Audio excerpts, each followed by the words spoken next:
แห่งประเทศไทยให้ความรู้คู่ความสุข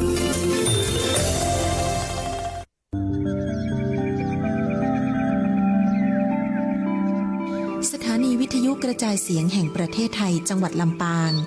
FM 97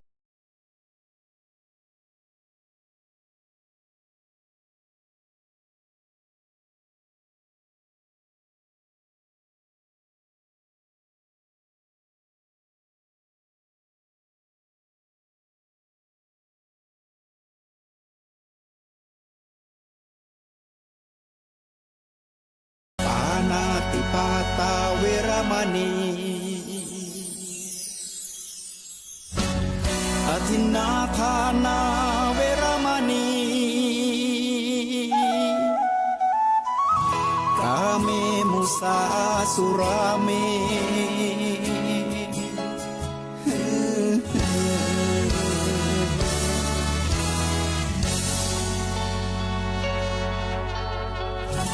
ศีลคือข้อห้ามธรรมคือข้อ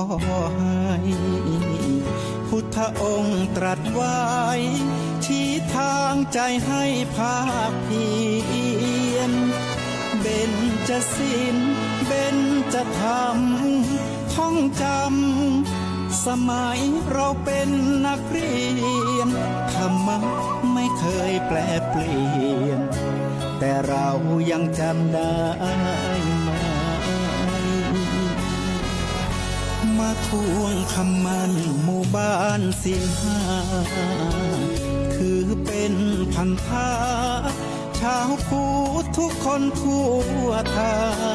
ยสำนักพุทธขับเคลื่อนธรรมจุดเทียนสว่างที่กลางหัวใจสังคมจะร่มเย็นได้ศีลธรรมในใจต้องมีเบญจศีลว่ายังไงไหนลองท่องมาข้อหนึ่งห้ามฆ่าสัตว์ข้อสองห้ามลักทรัพย์ข้อสามห้ามประพฤติผิดในกามข้อสี่ห้ามพูดเท็จข้อห้าห้ามดื่มสุราแล้วเบญจะทำทั้งห้าว่าอย่างไรนายบอกชัดๆอีกทีข้อหนึ่งเมตตากรุณาข้อสามห้ามประพฤติผิดในกามข้อสี่ห้ามพูดเท็จข้อห้าห้ามดื่มสุราแล้วเบญจะทำทั้งห้าว่าอย่างไรนายบอกชัดๆอีกที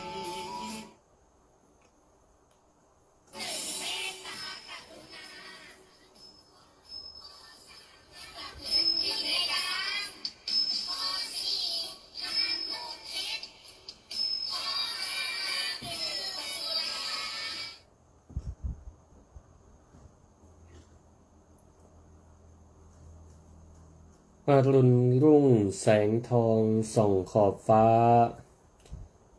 รับธรรมะนำชีวาให้ผ่องใสชโลมจิตที่มัวหมองให้ผ่อนคลายสุขใจกายไม่เสื่อมคลายในร่มธรรมขอถวายความนอบน้อมต่อองค์พระรัตนตรัยอันมีพระพุทธเจ้าพระธรรมเจ้าและพระสังฆเจ้าขอถวายความเคารพมายังพระมหาเถระพระเถรานุเถระ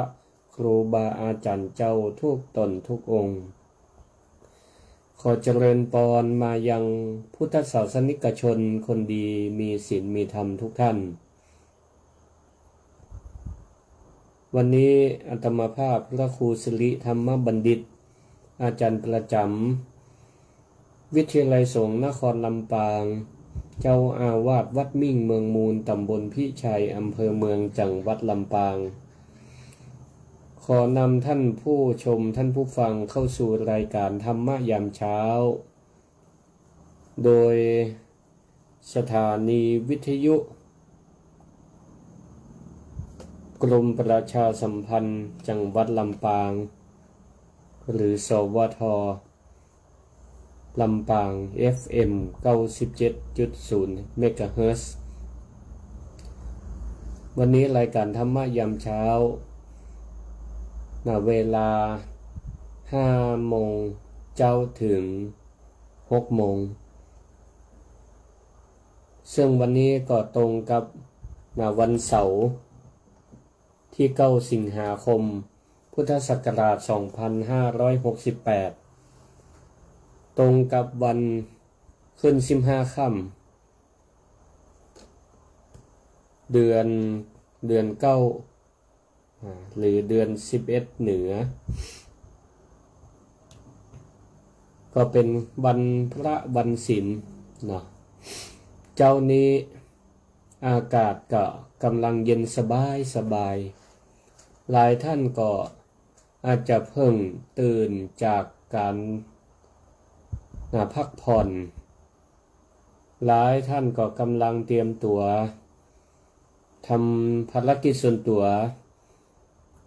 เตรียมตัวที่จะไปทำบุญตักบาตรในช่วงเวลาที่จิตใจของเรานั่นกำลังสงบผ่องใสเหมาะสมแก่การน้อมรับเอาธรรมะขององค์สมเด็จพระสัมมาสัมพุทธเจ้าเข้าไปชับลมจิตชโลมใจวันนี้อาตมาภาพก็จะได้หยิบยกนำธรรมะคำสอนขององค์สมเด็จพระสัมมาสัมพุทธเจ้ามากล่าวมานำเสนอให้กับบรรดาท่านผู้ฟังทั้งหลายวันนี้เป็นวันพระเป็นวันที่พุทธศาสนิกชนจะได้มีโอกาสน้อมจิตเข้ามาสู่แห่งความสงบได้พิจารณาธรรมและได้บำเพ็ญกุศลเพื่อเป็นเสบียงบุญในภพนี้และก็ในภพหน้าการฟังธรรมะในวันพระจึงเป็นสิ่งสำคัญที่จะช่วยให้เฮานั้นได้ทบทวนการดำเนินชีวิตและการนำหลักธรรมไปปรับใช้ให้เกิดประโยชน์อย่างสูงสุดได้หลายวัดหลายวาวันนี้ใกล้บ้านของท่านผู้ฟังทั้งหลายเพิ่นก็มีกิจกรรมวันพระวันศีลกันตั้งแต่เริ่มตอนเจ้าอาจจะมีกิจกรรมทำบุญตักบาตรในภาคเจ้าห้องภาคบ่ายก็จะมีการฟังเทศน์ฟังธรรมห้องภาคแรงมีทำวัดสวดมนต์เจริญสมาธิภาวนาห้องส่วนกิจกรรมของพระสงฆ์นั้นวันนี้เป็นวันพระใหญ่ขึ้น15 ค่ำวันพระใหญ่นั้นพระสงฆ์องค์เจ้าทั้งหลายเพิ่งก็จะมีโอกาสได้ลงอุโบสถสังฆกรรมฟังพระปฏิโมกข์ในวันพระใหญ่อย่างนี้ในวันนี้อาตมาภาพก็จะขอเสนอธรรมะหัวข้อที่สำคัญซึ่งเป็นพระคาถาที่ปรากฏอยู่ในพระไตรปิฎกและมีความหมายลึกซึ้งกินใจเป็นเครื่องเตือนสติหมู่เฮาทุกคนได้อย่างดีซึ่งก็พระคาถาธรรมบทปรากฏอยู่ในอัตถกถาธรรมบทว่าด้วยเรื่องมีข้อบาลีว่าปะเลจนะวิชานันติมยะเมธะยะมามะ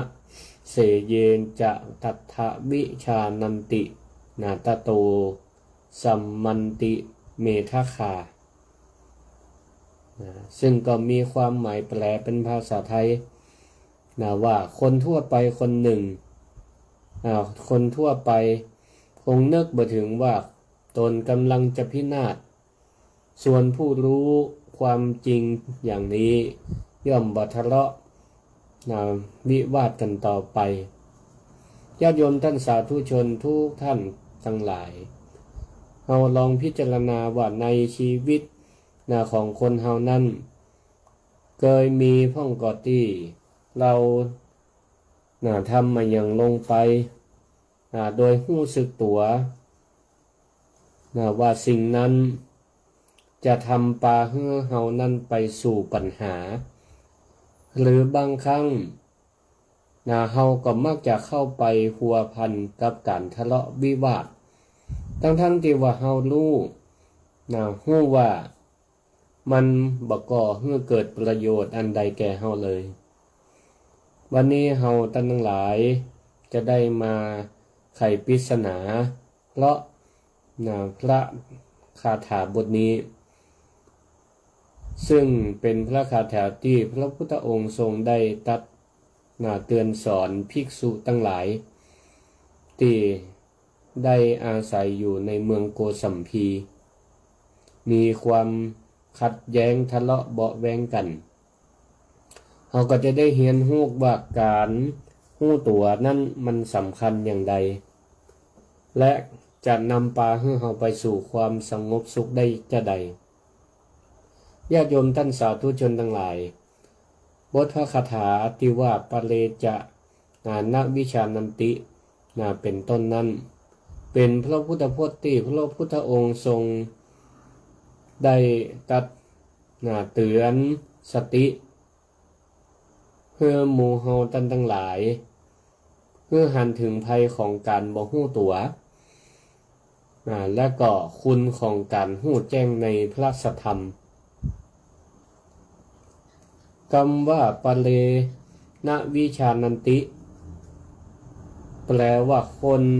คนอื่นย่อมบ่ฮู้หรือว่าคนทั่วไปคงนึกบ่ถึงในที่นี้หมายความว่าจะได้หมายความว่า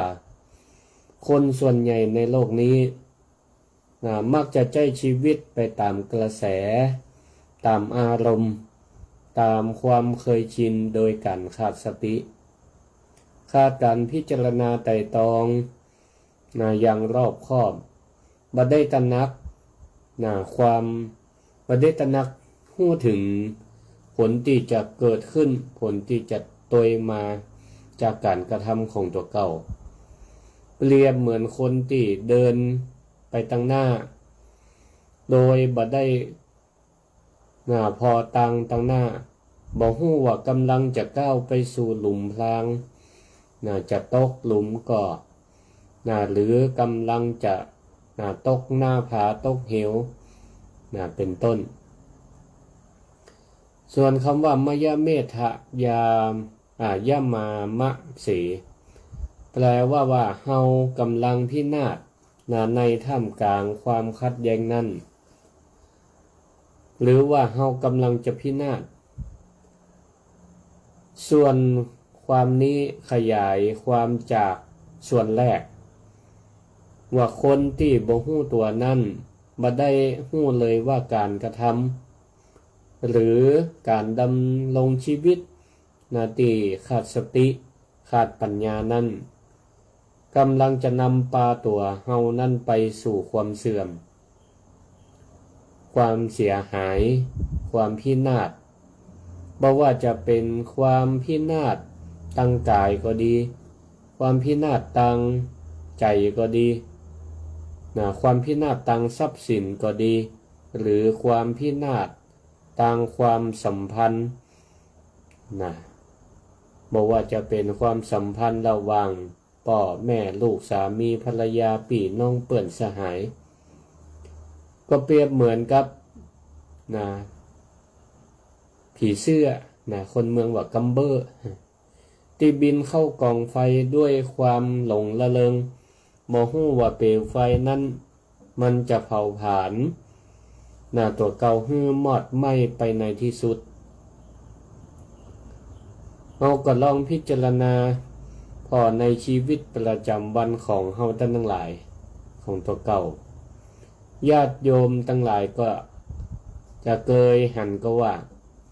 บางคนใจจ่ายเงินทองเกินตัว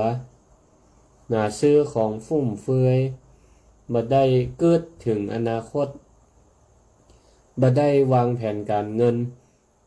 พอถึงคราวจำเป็นก็เดือดร้อนอันนี้ก็คือการบ่ฮู้ตัวว่ากำลังจะนำปลาตัวเก่าไปสู่ความพินาศทางการเงินหรือบางคนกินข้าวกินอาหารตามใจปากใครอยากยังก็กินโดยบ่ได้คำนึงดูแลสุขภาพบ่ได้มันออกกำลังกายพอเจ็บป่วยด้วยโรคร้ายแรงก็มารู้สึกเสียใจในภายหลังนี่คือการบ่ฮู้ตัวว่าเฮานั้นกำลังทำลายสุขภาพของตัวเก่าเพื่อมันพินาศไปหรือแม้แต่ในเรื่องความสัมพันธ์บางคนอู้จ๋าโดยบ่ได้กึดหน้ากึดหลังบ่ได้ระแวดระวังใจแต่อารมณ์เป็นใหญ่อันนี้เรียกว่าพูดก่อนคิดบ่ได้สนใจถึงความรู้สึกของผู้ฟังทำให้เกิดความบาดหมางเกิดความทะเลาะวิวาทกันจนความสัมพันธ์ที่ดีต่อกันนั้นมันก็พังทลายลงอันนี้คือการบ่ฮู้ตัวว่ากำลังทำลายความสุขและความสงบในชีวิตของตัวเก่าและก็คนอื่นส่วนคำว่าเยจะตัทธวิชานันติแปลว่าส่วนผู้รู้ความจริงอย่างนั้นหรือผู้ได้รู้แจ้งในพระสัทธรรมนั้นอันนี้คือหัวใจสำคัญของพระคาถาหมายความว่าคนที่มีสติมีปัญญามีความรู้แจ้งหันจริงในสัจธรรมของชีวิตรู้ว่าอันยังคือเหตุอันยังคือผลรู้ว่าการกระทำแบบไหนจะนำไปสู่ความสุขการกระทำแบบไหนจะนำไปสู่ความทุกข์ผู้ที่แจ้งผู้ที่รู้แจ้งนี้ก็คือคนที่ตื่นแล้วบ่ได้ลับไหลอยู่ในความประมาทส่วนบาลีว่าตโตสัมมันติเมทคาแปลว่าย่อมบ่ทะเลาะกันแห่มต่อไปหรือย่อมระงับการทะเลาะวิวาทนั้นได้เมื่อผู้ที่รู้แจ้งหันจริงในสัจธรรมก็ย่อมจะเข้าใจว่าการทะเลาะวิวาทนั้นการแก่งแย่งชิงดีชิงเด่นกันนั้นบ่ได้นำมาซึ่งความสร้างประโยชน์บ่ได้นำมาซึ่งประโยชน์อันใดเลยมันมีแต่จะนำมาซึ่งความทุกข์ความเดือดร้อนความพินาศผู้ที่รู้แจ้งจึงย่อมระงับการทะเลาะวิวาทนั้นเสียได้บ่เข้าไปพัวพันบ่ได้สร้างความขัดแย้งและก็สามารถอยู่ร่วมกับคนอื่นได้อย่างสงบสุขสรุปโดยรวมแล้วพระคาถานี้สอนให้เฮานั้นได้ตระหนักได้ตระหนักถึงความสำคัญของการรู้ตัว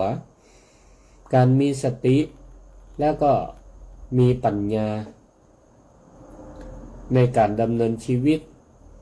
ถ้าหากว่าเฮาบ่รู้ตัวว่าเฮากำลังทำอย่างอยู่กำลังไปในทิศทางใดเฮาก็อาจจะก้าวเข้าไปสู่ความพินาศโดยบ่รู้ตัวได้และหากเฮามีสติมีปัญญารู้แจ้งในสัจธรรมเฮาก็จะสามารถหลีกเลี่ยงความขัดแย้ง และก่อนนำพาชีวิตไปสู่ความสงบได้จริงญาติโยมท่านสาธุชนทั้งหลายเพื่อได้หันภาพชัดเจนยิ่งขึ้นว่าการบ่ฮู้ตัวกำลังจะพินาศนั้นเป็นอย่างใดและการฮู้ตัวนั้นจะนำมาซึ่งความสงบสุขได้จะใดอาตมาภาพขอยกตัวอย่างจากเรื่องราวในพระพุทธศาสนาและต้นกำเนิดของการที่องค์สมเด็จพระสัมมาสัมพุทธเจ้าได้ตรัสพระคาถาบทนี้ซึ่งก็ปรากฏอยู่ในอัตถกถาธรรมบทเรื่องภิกษุชาวเมืองโกสัมพีเรื่องแล้วก็มีอยู่ว่าณวัดโคสิตารามเมืองโกสัมพีมีพระเถระอยู่2 รูปรูปหนึ่งก็เป็นพระวินัยธรพระวินัยธรแปลว่าจะได้แปลว่าผู้ทรงไว้ซึ่งพระวินัยหรือว่าเป็นผู้เชี่ยวชาญในพระวินัยเป็นผู้เคร่งครัดเป็นผู้เคร่งในพระวินัยเวลามีการประชุมสงฆ์ลงอุโบสถในวันพระศีลใหญ่เนี่ยก็จะเป็นหน้าที่ของพระวินัยธรที่คอยทวนพระปฏิโมกข์หรือวินัยของพระสงฆ์ส่วนแห่งรูปหนึ่งก็เป็นพระธรรมกถึกพระธรรมกถึกนี้ก็แปลว่าเป็นผู้เชี่ยวชาญในการแสดงธรรมเวลาวันพระวันศีลก็จะอาศัยพระธรรมกถึกองค์นี้ในการขึ้นเทศสอนญาติโยมทั้งหลายโปรดสอนลูกศิษย์ลูกหาเพื่อเข้าใจในธรรมคำสอนขององค์สมเด็จพระสัมมาสัมพุทธเจ้านี่พระเถระ2 รูปนี้มีต่างก็มีความเชี่ยวชาญคนละด้านหนึ่งเป็นผู้ทรงวินัยด้านหนึ่งเป็นผู้ทรงธรรมทั้ง2 รูปนี้ก็มีลูกศิษย์ลูกหามี FC นักมีทั้งมนุษย์ทั้งคนแล้วก็เทวดาจนถึงจันทร์พรหมวันหนึ่งพระธรรมกถึกเปิ้นก็ได้เข้าห้องน้ำแล้วก็ไปชำระไปทำภารกิจส่วนตัวแล้วก็ใจน้ำชำระตักน้ำจากขันแล้วก็ชำระเสร็จแล้วปรากฏว่าพระธรรมกถึกรูปนี้ประกอบได้เหลือน้ำเป็นห้องวัดน้ำเดนก็คือเหลือน้ำในขันไว้น้อยหนึ่งปกติแล้วพระสงฆ์เนี่ยเป็นวินัยอยู่วินัยสงฆ์ข้อเล็กน้อยของพระสงฆ์ว่าเป็นห้องว่าเป็นเสขียวัตรเป็นวัดของภิกษุพึงกระทำพึงศึกษาแล้วพึงปฏิบัติคือถ้าเวลาไปเข้าห้องน้ำห้องท่านี่เปิ้นเวลาใจน้ำจะขันแล้วจะต้องคว่ำขันเมื่อน้ำมันเหลือเมื่อน้ำมันเหลืออันนี้เป็นเรื่องของสุขภาวะของพระสงฆ์ที่พระพุทธองค์เปิ้นก็ได้วางเป็นข้อวินัยให้พระสงฆ์ได้ฝึกปฏิบัติให้ได้เคยชินเวลาเข้าห้องน้ำแล้วจะต้องบัดเหลือน้ำไว้ในขันเพราะอาจจะก่อให้เกิดเชื้อโรคก่อให้เกิดเชื้อโรคได้เนาะเปิ้นก็เลยบัญญัติพระวินัยข้อนี้แล้วก็พระธรรมกถึกเปิ้นก็เหลือน้ำในขันติดก้นขันไว้เล็กน้อยแล้วก็เดินออกห้องน้ำมาเมื่อพระวินัยธรเข้าไปใจห้องน้ำต่อเดินเข้าไปในห้องน้ำต่อก็หันน้ำในขันเข้าในขันหันน้ำในขันที่เหลืออยู่ก็เลยออกมาถามว่าตะกี้ท่านได้ท่านพระธรรมกถึกได้เข้าห้องน้ำได้ใจน้ำแม่นก่อพระธรรมกถึกตอบว่าแม่นละ แล้วท่านเหลือน้ำไว้แม่นก็ตอบว่าแม่นแล้ว ทีนี้พระวินัยทรก็เลยตำหนิถามว่าบ่ฮู้กาว่ามันผิดวินัยพระธรรมกถึกก็บอกว่าบ่ฮู้ก็เลยตำหนิว่าจะได้บอกความขันบอกความขันน้ำตามพระธรรมวินัยทีนี้พระธรรมกถึกเปิ้นก็ว่ามันเป็นอาบัติมันเป็นอาบัติหรือไม่พระวินัยทรก็บอกว่าเป็นแต่ว่ามันเป็นอาบัติเล็กน้อยพระธรรมกถึกก็เลยว่าถ้ามันเป็นอาบัติเล็กน้อยผมก็จะขอบอกคืนซึ่งอาบัติเล็กน้อยนี้ถ้าหากว่าภิกษุรูปใดต้องอาบัติเล็กน้อยรู้แล้วว่าเป็นอาบัติก็ให้พึงแสดงคืนเปิ้นห้องว่าเป็นการแสดงความผิดสารภาพว่าได้ละเมิดวินัยเล็กน้อยต่อหน้าสงฆ์ต่อหน้าภิกษุรูปใดรูปหนึ่งแล้วก็สามารถปลงอาบัตินั้นให้มันตกได้เพราะว่าสงฆ์ก็ได้เตือนบอกกันการเตือนบอกกันด้วยความปรารถนาดีก็ทำให้อาบัติเล็กน้อยนั้นมันตกได้แล้วก็พระสงฆ์ก็จะได้มีโอกาสในการบัตรกระทำซ้ำอีกอย่างนี้ทีนี้ปรากฏว่าด้วยความพลั้งเผลอหรือจะได้กระบอกหัวทีนี้พระวินัยทรประกาศว่าถ้าหากว่าท่านบ่ฮู้หรือมามีเจตนาอาบัตินั่นก็บ่เป็นอาบัติทีนี้ก็พระธรรมกถึกก็เลยว่าถ้าผมบ่มีเจตนาบ่ทันได้สังเกต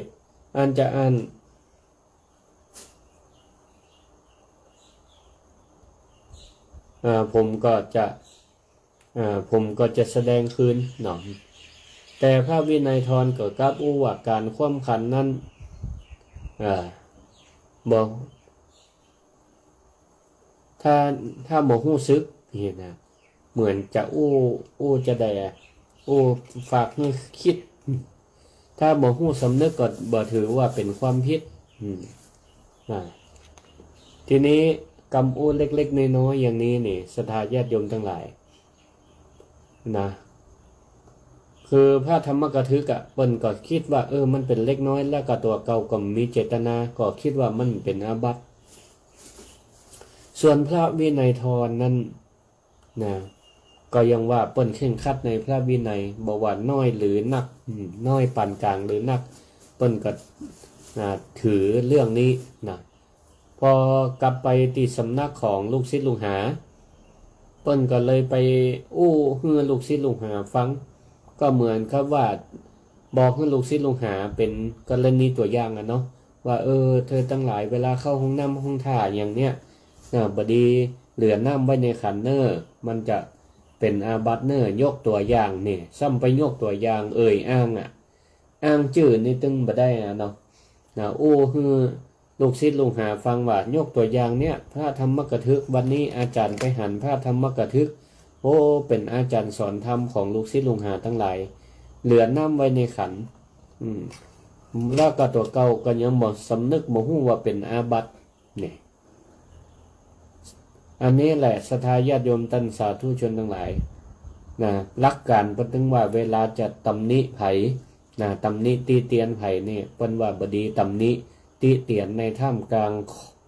หมู่คนหลายๆบ่ดีติเตียนในท่ามกลางสาธารณชน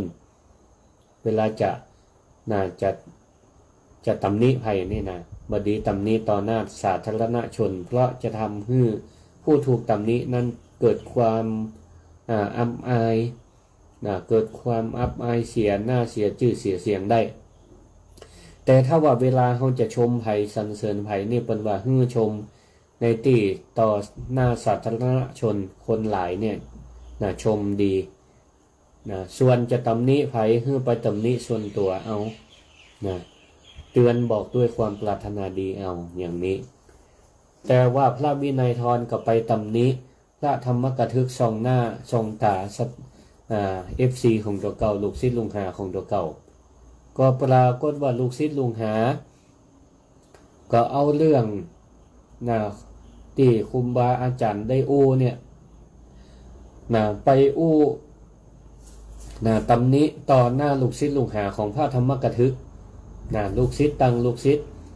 มาอู้ตำหนิต่อหน้ากันที่นี้ลูกศิษย์ของพระธรรมกถึกได้ยินจากอันก็เลยเอาความไปบอกอาจารย์ของตัวเก่าว่าเนี่ยฝ่ายลูกศิษย์ของพระวินัยทรตำหนิอาจารย์ว่าจะว่าเข้าห้องน้ำเหลือน้ำเด่นลิงไว้แล้วก็บอกว่าเป็นอาบัติที่นี้พระธรรมกถึกก็เลยบอกลูกศิษย์ไปว่าพระวินัยทรนี่จะได้เป็นคนปิ้นปอกปิ้นแป๊ก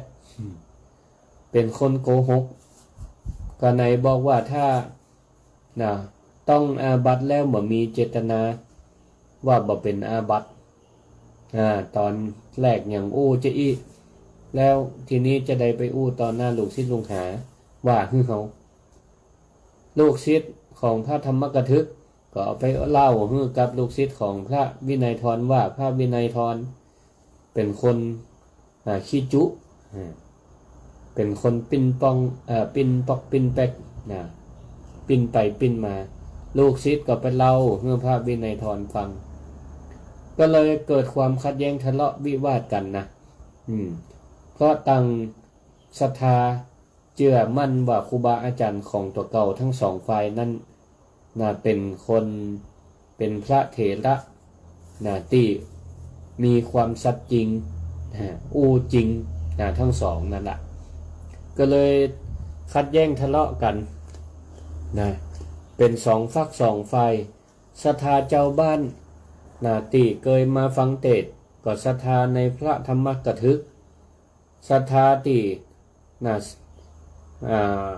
ศรัทธาในพระวินัยทรผู้เข่งขัดในวินัยก็แห่มฝ่ายหนึ่งแยกกันเป็นสองฝ่ายตึงคนตึงเทวดาทั้งหลายไปจนถึงชั้นพรหมบนทะเลาะวิวาทกันแบ่งกันเป็นสองฝักสองฝ่ายบ่ร่วมสังฆกรรมกันลงอุโบสถตั้งรังเกียจกันบ่ลงอุโบสถด้วยกันอันนี้แหละศรัทธาญาติโยมท่านสาธุชนทั้งหลายเรื่องก็บานปลายไปใหญ่ลูกศิษย์ก็เริ่มทะเลาะกันไปแบ่งพรรคแบ่งพวกไปทีนี้ก็มีคนหนึ่งซึ่งก็บ่ฟักฝ่ายทั้งใดก็เลยนำความไปกราบทูลองค์สมเด็จพระสัมมาสัมพุทธเจ้าเพื่อให้พระองค์ได้มาไกล่เกลี่ยด้วยพระองค์เองตอนแรกพระองค์ก็ฝากธรรมะมาฝากความมาฝากโอวาทมาว่าขอพระสงฆ์องค์เจ้าทั้งหลายจงอยู่ด้วยความสมัครสมานสามัคคีกันเนอะแต่ก็ฟังความมาบอกก็บ่เป็นผลก็เพราะว่าเขาท่านทั้งหลายเหล่านั้นต่างใจอารมณ์ขาดสติกันละก็ไม่ได้ผลจนพระพุทธองค์ต้องเสด็จมาด้วยพระองค์เองขนาดเปิ่นมาด้วยพระองค์เองมาเตือนสติมาเล่าถึงชาดกให้ฟังว่าพระเจ้าทีคิติสอนลูกของเปิ่นให้ระงับเวรด้วยกันบ่จองเวรก็ดีสอนกุมโหจะสอนยังไงแต่ว่าภิกษุทั้งหลายเหล่านั้นก็ยังมัวเมาในมานะทิฏฐิของตัวเก่าก็เลยกราบทูลพระพุทธเจ้าไปว่าขอพระผู้มีพระภาคเจ้าอย่าได้ลำบากเลยขอให้พวกข้าพระองค์เนี่ยจัดการกันเองเถอะจัดการกันเองเถอะก็หมายความว่าพระพุทธเจ้าบทถ้ามันยุ่งถ้าอู้ภาษาบ้านเฮาขอให้เรื่องนี้เป็นเรื่องของหมู่เฮาสองคนสองหมู่เถอะจะจัดการกันเองเมื่อพระพุทธเจ้าพระองค์ทรงหันว่าสอนบ่ได้แนะนำบ่ได้พระพุทธองค์ก็เลยเบื่อหน่ายเลยหลีกไปจากวัดนั้น หนีออกจากวัดนะมีอยู่คราวหนึ่งพระพุทธเจ้าก่อนตอนนั้นก็ยังบ่เข้าพรรษาเตือนเนาะก็ใกล้จะเข้าพรรษาแล้วพระองค์ก็เลยตอนแรกตั้งใจจะจำพรรษาอยู่ในวัดโคสิตารามหันว่าตัวเจ้าทะเลาะกันวิวาทกันห้ามบ่ฟังก็เลยเบื่อหน่ายเสด็จเข้าป่าไปเลยนะป่านั่นชื่อว่าป่าปาลิไลยกะซึ่งก็เป็นที่มาของปางพระพุทธเจ้าชื่อว่าปางป่าเลไลสำหรับคนที่เกิดวันพุธกลางคืนเนาะใครเกิดวันพุธเมื่อคืนเนี่ยจะมีภาพประจำวันเกิดคือปางป่าเลไลก็จะมีหูปจ้างชื่อว่าปาลิไลยกะและก็มีลิงที่ถวายนั่งถวายน้ำผึ้งจ้างนี่ก็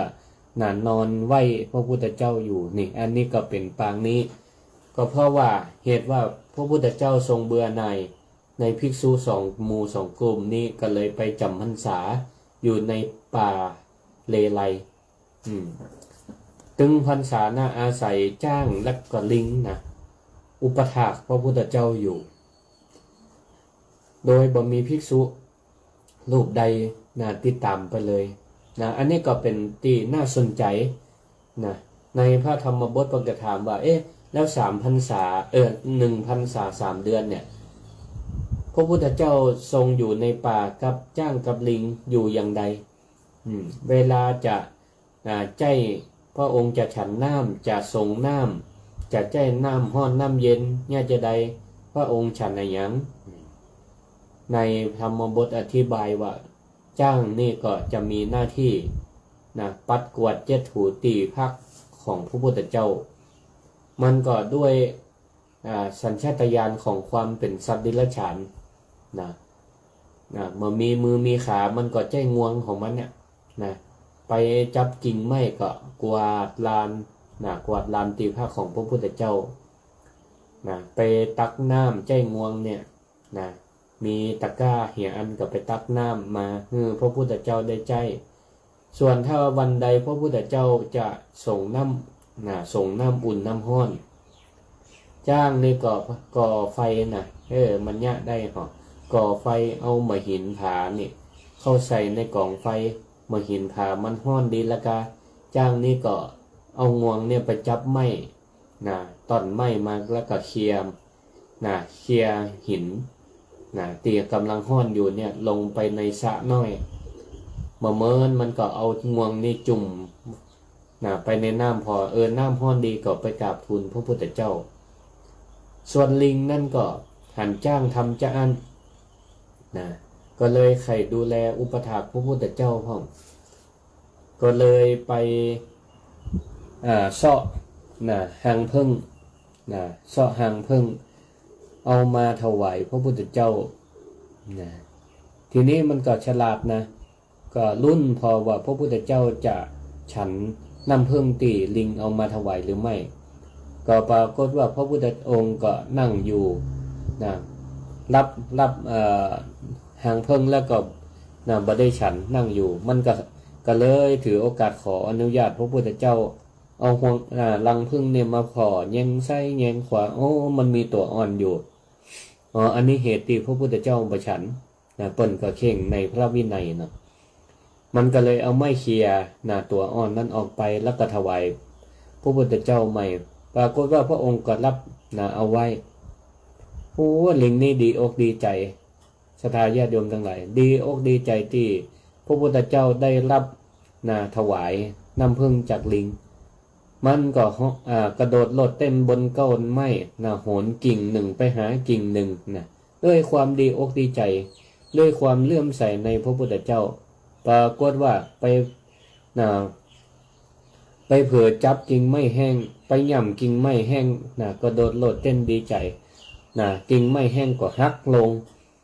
ปรากฏว่าตกลงใส่ต่อไม้ตีแหลมๆอยู่ปื้นดิน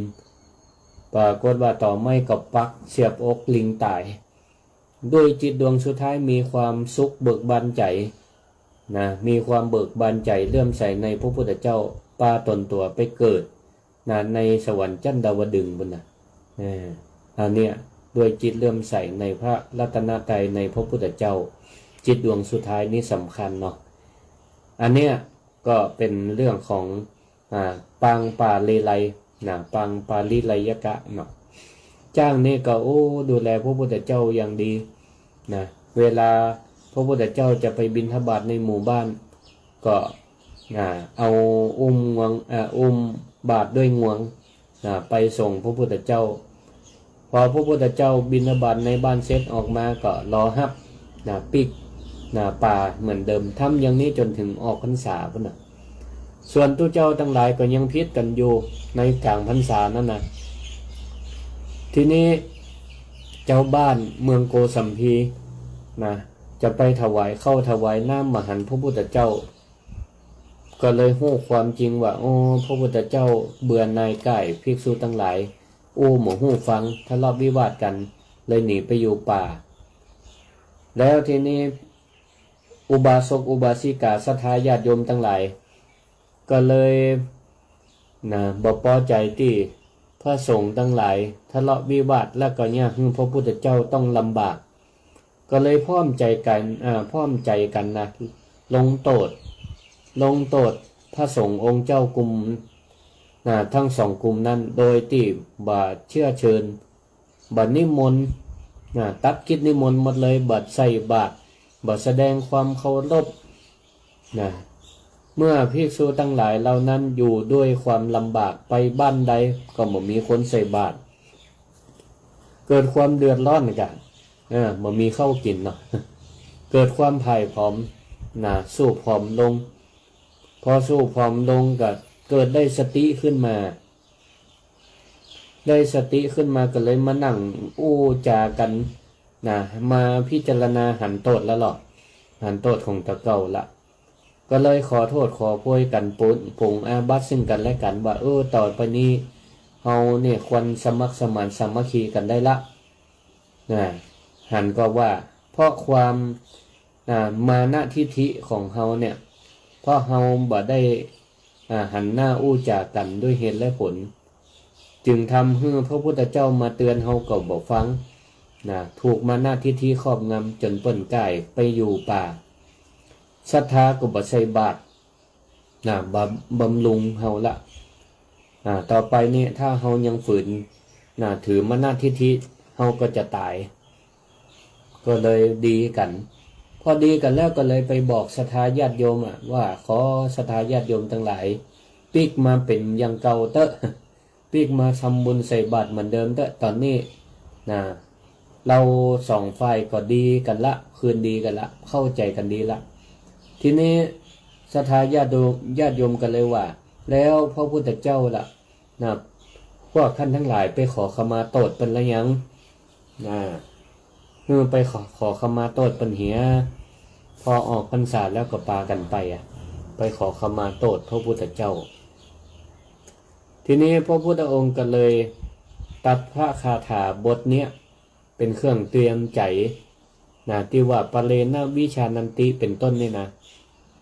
คือคนทั่วไปไม่รู้ว่ากำลังจะพินาศแต่ผู้รู้ย่อมไม่ทะเลาะกันพระพุทธองค์ทรงจี้หือหันว่าการที่ภิกษุเหล่านี้ได้ทะเลาะกันก็เพราะว่าบ่ฮู้ตัวเก่าบ่ฮู้ว่าตัวเก่ากำลังสร้างปัญหา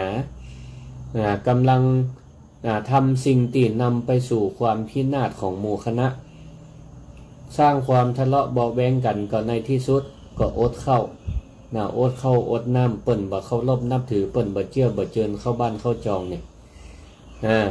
โมโหว่ากำลังจะทำลายความสมัครสมานสามัคคีของสงฆ์แต่เมื่อพระพุทธองค์ทรงจี้ให้หันโทษหันภัยของการทะเลาะวิวาทแล้วแสดงให้หันคุณของการอยู่ร่วมกันอย่างความสมัครสมานสามัคคีภิกษุทั้งหลายเหล่านั้นก็จึงได้สติและก็กลับมาปองดองเหมือนเดิมนี่ศรัทธาญาติโยมท่านสาธุชนทั้งหลายจะหันก็ว่าแม้แต่พระสงฆ์ผู้มีศีลผู้ปฏิบัติตามพระธรรมวินัยก็ยังพลาดพลั้งกันได้ ด้วยความโมโหตัวในอาบัติข้อเล็กน้อยแล้วลุกลามบานปลายกายใหญ่ไปสู่ความขัดแย้งในหมู่ในคณะกลายเป็นเรื่องที่ทำให้พระพุทธเจ้าก็ต้องสลดใจอันนี้คือตัวอย่างของความพินาศที่เกิดขึ้นจากความโมโหและก็การยึดมั่นถือมั่นอย่างแท้จริงเรื่องนี้สอนให้เราได้หันว่าความประมาทในเรื่องเล็กน้อยบ่ยอมรับความผิดพลาดของตัวเก่าก็ดีก็จะสามารถนำไปสู่ความพินาศอันยิ่งใหญ่ได้เสมอ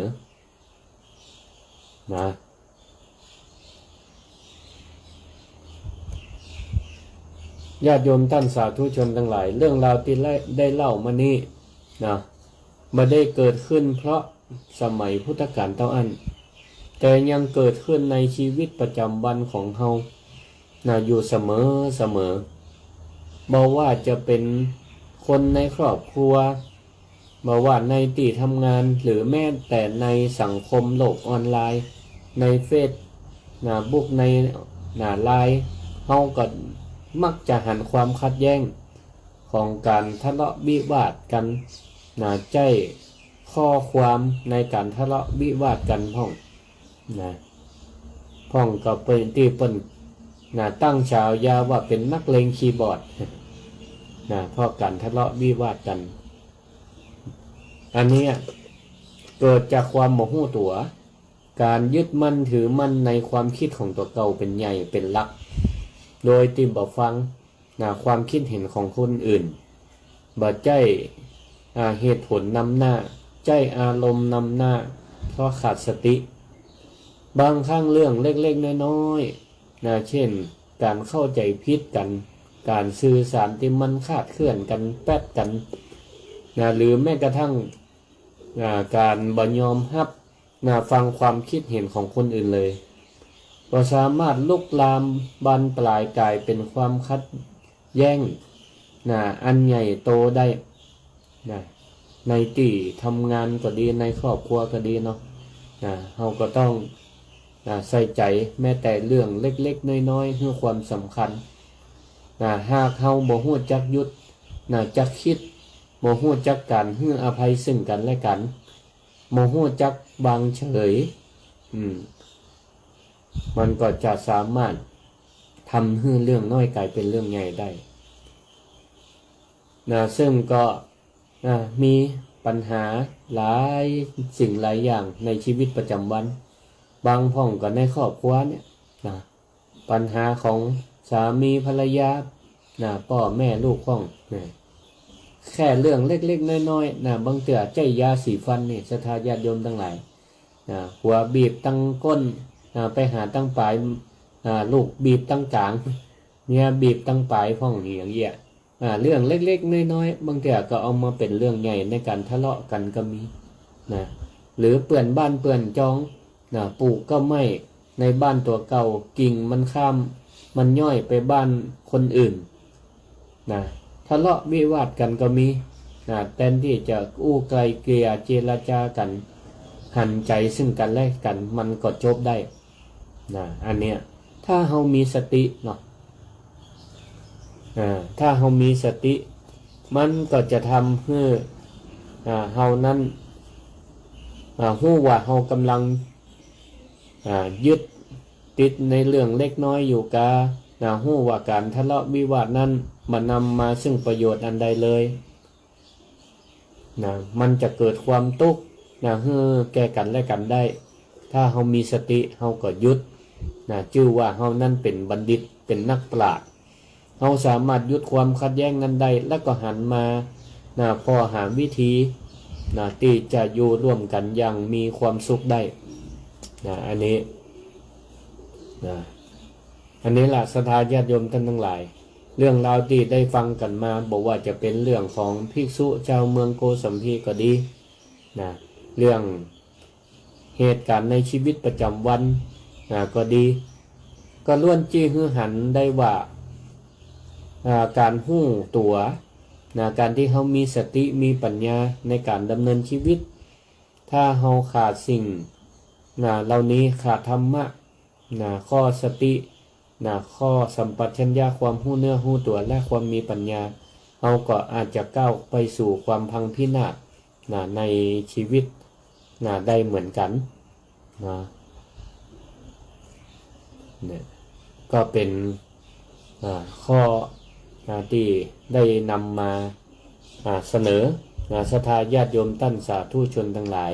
บอกว่าจะเป็นพระคาถาที่พระพุทธองค์ได้เตือนภิกษุเจ้าเมืองโกสัมพี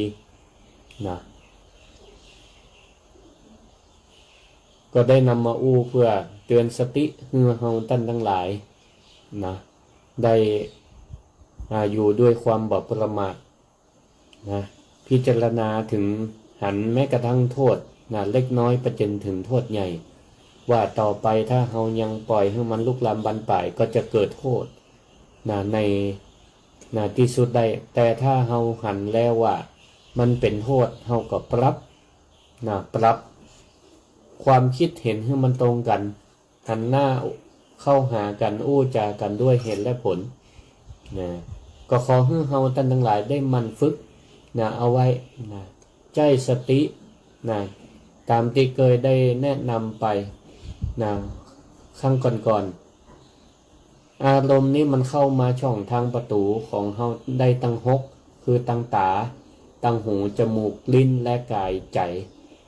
เฮาก็ต้องมียามรักษาประตูเอาไว้ก็คือในสตินี่แหละได้ยินเข้ามาตั้งหูถ้าอันไหนบ่ชอบใจก็ต้องมีสติคอยกำกับดักอารมณ์นั้นไว้ทักอารมณ์ให้ได้ว่าเฮากำลังรู้สึกจะได้โลภก็รู้สึกว่าโลภโกรธก็รู้สึกว่าโกรธหลงก็รู้สึกว่าหลงแล้วก็เฮาสามารถปิดประตูป้องกันภัยเข้าตั้งประตูทั้ง6ได้มาให้มันลุกลามบานปลายวันนี้ก็ได้แนะนำอูจามาในช่วงนี้ใครจะโทรเข้ามาแนะนำรายการว่าฟังอยู่ชัดบัดชัดเป็นจะได้ฟังตังขึ้นสถานีวิทยุกรมประชาสัมพันธ์จังหวัดลำปางหรือสวทขึ้น FM FM 97.0 เมกะเฮิรตซ์โทรเข้ามาได้เนาะเจริญพรเจริญพรแม่ทาเจริญพรสาธุทุกอย่างต้องคิดเดี๋ยวก่อนจะทำนอนอาการเนาะถูกต้องละถูกต้องแม่เวลางั้นอย่างไม่ต้องคิดเดี๋ยวก่อนแล้วบัดจริงดีบัดนี้เนี่ยจะเอาเส้นต้องมองเลยแล้วอาจารย์ดีละแม่สอนลูกสอนเต้าก็จะยาเจ้าดีแล้ววันนี้ไปวัดไปวาเนาะเจ้าวันนี้เตรียมข้าวกระป๋าเลยเจ้าอนุโมทนาขอให้ได้บุญกุศลเต็มเปี่ยมเนอะมีความสุขตลอดวันเจริญพรสาธุอนุโมทนามีศรัทธาเปิ้นก็ฟังอยู่ฟังได้ข้อคิดอันใดก็เอาไปประยุกต์ใจสอนลูกสอนเต้าแนะนำคนที่เปิ้นสามารถแนะนำได้อันนี้ดีละช่วยกันเผยแผ่พระธรรมคำสอนวันนี้ก็ได้นำเสนอให้ศรัทธาญาติโยมทั้งหลายได้ฟังโทรเข้ามาแนะนำรายการธรรมยามเจ้าโดยพระครูสิริธรรมบัณฑิตได้เนาะ064-949-5999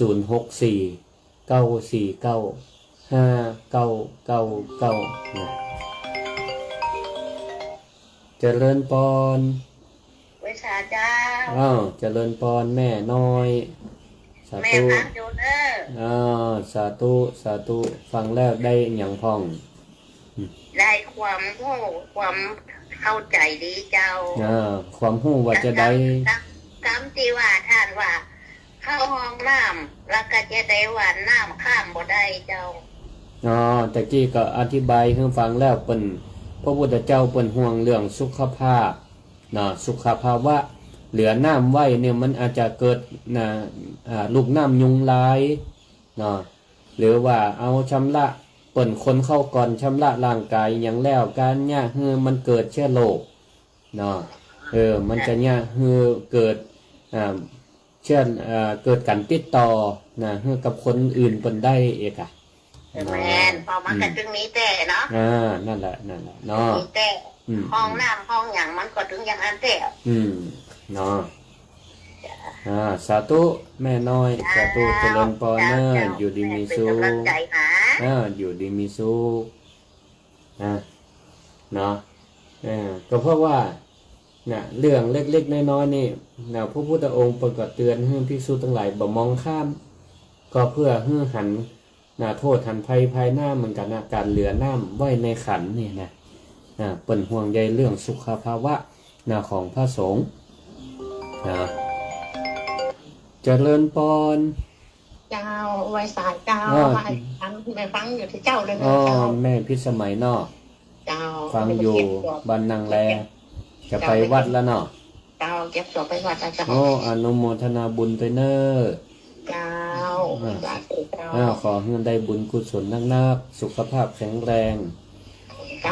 อายุมั่นขวัญยืนสาธุเจ้าอนุโมทนาสาธุเจ้าไปสาเจ้าวันนี้วันพระวันศีลเนาะหลายผู้หลายท่านก็เตรียมเข้าเตรียมของจะไปวัดไปวาส่วนมากก็ผู้สูงวัยเนาะแล้วอย่างวันนี้วันเสาร์วันหยุดของหลายๆคนก็มีโอกาสวันพระตรงวันเสาร์วันติดก็มีโอกาสไปวัดไปวาได้นะหรือติดธุระปาปังก่อนจะไปทำงานก็ไปใส่บาตรทำบุญใส่เข้าป่าอาหารถวายที่วัดก่อนไปทำการทำงานก็ดีจิตใจจะได้ผ่องใสมีความสุขทำอันใดก็ได้ศรัทธาญาติโยมทั้งหลายที่บ่เบียดเบียนตัวเก่าและก็คนอื่นปัญจุวัดได้บุญกุศลทั้งนั้นทำตามกำลังตามอัตภาพของเฮาก็เหมือนกับลิงที่ได้เล่าไปให้ฟังลิงมันก็เคยทำบุญเหมือนจ้างนั่นแหละแต่ดูกำลังของตัวเก่าแล้วศักยภาพของตัวเก่าที่จะทำได้ก็คือหาน้ำผึ้งมาถวายพระพุทธเจ้าอันนี้เป็นความถนัดก็เลยเอาสิ่งที่ตัวทำได้ก็มาปฏิบัติพระพุทธเจ้าอุปถากพระพุทธเจ้าและก็เกิดความดีอกดีใจที่พระพุทธเจ้าได้รับบุญของตัวเก่าท้ายที่สุดจิตดวงสุดท้ายเนี่ยที่มีความศรัทธาในพระพุทธเจ้าก็ป้าตนตัวไปบังเกิดในเทวโลกได้เจริญพรจ้าเจริญพรแม่จำเลียงเจริญพรว่าจะได้ถูกใจมากสาธุสาธุจ้าถูกใจมากวันนี้นะไปเอาไหนมานี่ในพระไตรปิฎกคำสอนพระพุทธเจ้าตั้งนั้นบ่ได้แต่งขึ้นมาคนเดียวกำน้ำกำธรรมทั้งนั้นเนาะนั่นน่ะ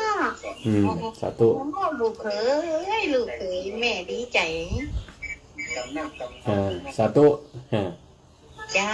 อนุโมทนาขอบคุณแม่จำเรียงเจริญพรเนอเจริญพรสาธุดีละเนาะศรัทธาญาติโยมทั้งหลายได้ฟังอาตมาก็ดีใจฟังแล้วก็เปิ้นห้องว่ากรรมเก่าว่าก้อนใกล้ก็คือเก็บเอาธรรมะที่ได้อู้เนี่ยเอาไปคิดพิจารณาประยุกต์ใช้ในชีวิตประจำวันใช้กับตัวเก่าก่อนใช้กับตัวเก่าเป็นคนมีสัมมาทิฏฐิมีความเห็นถูกต้องมีสติในการก่อนจะทำจะอู้จะกึดถ้าทำได้กับตัวแล้วก็ขยายออกไปสู่ครอบครัวสามีภรรยาลูกเต้าหลานเลนแล้วไปสู่สังคมก็จะพาสังคมนั้นมีความสมัครสมานสามัคคีกันเนาะอันนี้แหละเอาละสุดท้ายนี้ศรัทธาญาติโยมท่านสาธุชนทั้งหลายวันนี้ก็ได้เอาธรรมะเล็กๆน้อยๆมาเล่ามาอู้จ๋า นะเกี่ยวกับการอยู่ในสังคมนะว่าอยู่จะได้นะเฮานั่นมันพิจารณานะสิ่งที่เฮาจะสื่อสารไปนะแม้แต่กำอู้กำจ๋านะเรื่องเล็กๆน้อยๆเฮาก็นะไตร่ตรองพิจารณาใครควรดีเหี่ยก่อนนะอันอย่างเอาไปให้มันถูกตีถูกตังเหมาะสมว่าอันนี้ควรหรือบ่ควรนะอย่างที่ว่านะเวลาเขาจะยกย่องไผนะยกย่องสรรเสริญไผให้นะยกย่องต่อหน้าคนหลายแต่เวลาจะตำหนิจะเตือนเปิ่นก็ต้องให้กระซิบเอานะบอกนะส่วนตัวเอานะอย่างนี้ก็จะทำให้นะเกิดความผาสุกเกิดนะประโยชน์ต่อตัวเก่าและก็คนอื่นนะบ่ว่าจะเป็นในครอบครัวที่ทำงานหรือว่าในชุมชนเนาะนะมันก็เป็นเรื่องธรรมดาเขาก็มีการกระทบกระทั่งกัน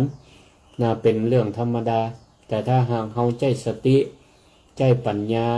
การหู้จักฮื้ออภัยซึ่งกันและกันนะเขาก็จะสามารถผ่านพ้นอุปสรรคนะเหล่านั้นไปได้